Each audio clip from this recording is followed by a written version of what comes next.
हम आशा करते हैं कि आप लोग ठीक ही होंगे। आज हम एक ऐसे टॉपिक के बारे में बात करेंगे जो किसी भी जनरल कंपटीशन के एग्जाम में आपको 1 नंबर तो दे करके ही जाएंगे। और यह चैप्टर होगा केमिस्ट्री का, और यह केमिस्ट्री में होगा अभिक्रियाशीलता श्रेणी, यानी कि मोस्ट रिएक्टिविटी तत्व कौन सा है। तो चलिए हम इसके बारे में देखते हैं। बोर्ड पर सीधा यह सभी एग्जाम के लिए इम्पोर्टेंट है, तो हम बताते हैं आप लोगों को।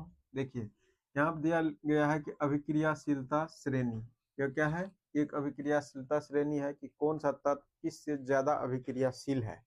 तो इसी के बारे में हम लोग बात करेंगे। तो देखिए यहाँ पर है sodium, potassium, calcium, magnesium, aluminium, zinc, iron, lead, hydrogen, copper, mercury, silver, gold. तो ये तो तत्व हो गया। ये तत्व रासायनिक अभिक्रिया में भी भाग लेते हैं, और यह तत्व का सीधा पूछ लेता है कि कौन सा तत्व किससे ज्यादा अभिक्रियाशील है, कौन कम अभिक्रियाशील है। तो इस श्रेणी को याद करते हैं। चलिए देखते हैं हम लोग।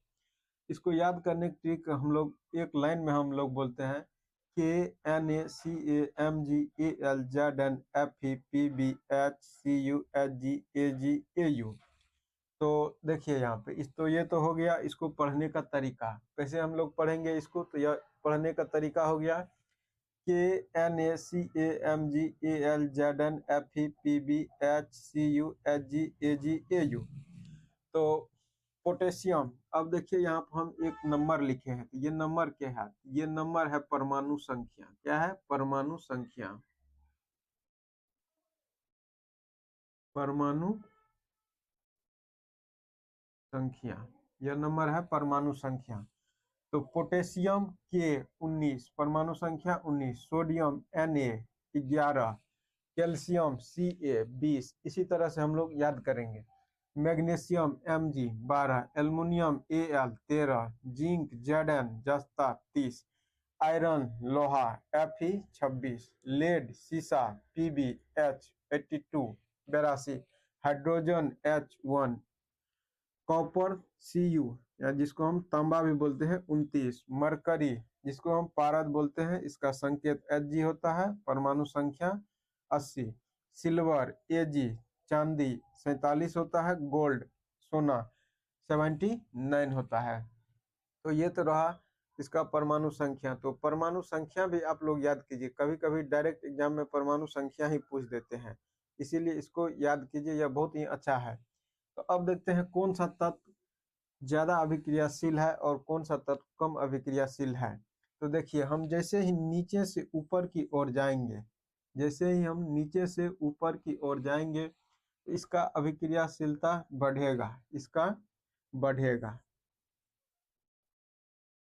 बढ़ेगा अभिक्रियाशीलता श्रेणी बढ़ेगा। और जैसे ही हम इसमें ऊपर से नीचे की ओर आएंगे, ऊपर से नीचे की ओर आएंगे, तो इसका अभिक्रियाशीलता श्रेणी घटेगा। जैसे देखिए इसमें सबसे अधिक तत्व कौन सा अभिक्रियाशील है पूछ लेगा, तो सबसे अधिक अभिक्रियाशीलता पोटेशियम का है। सबसे अधिक, सबसे अधिक है, सबसे अधिक अभिक्रियाशील है तत्व। और वहीं पे बात करेगा कि सबसे कम अभिक्रियाशील तत्व कौन सा है, तो Au यानी कि गोल्ड सबसे कम है। कैसा है? सबसे सबसे कम है, यह सबसे कम अभिक्रियाशील तत्व है। तो चलिए इसको याद कीजिए आप लोग।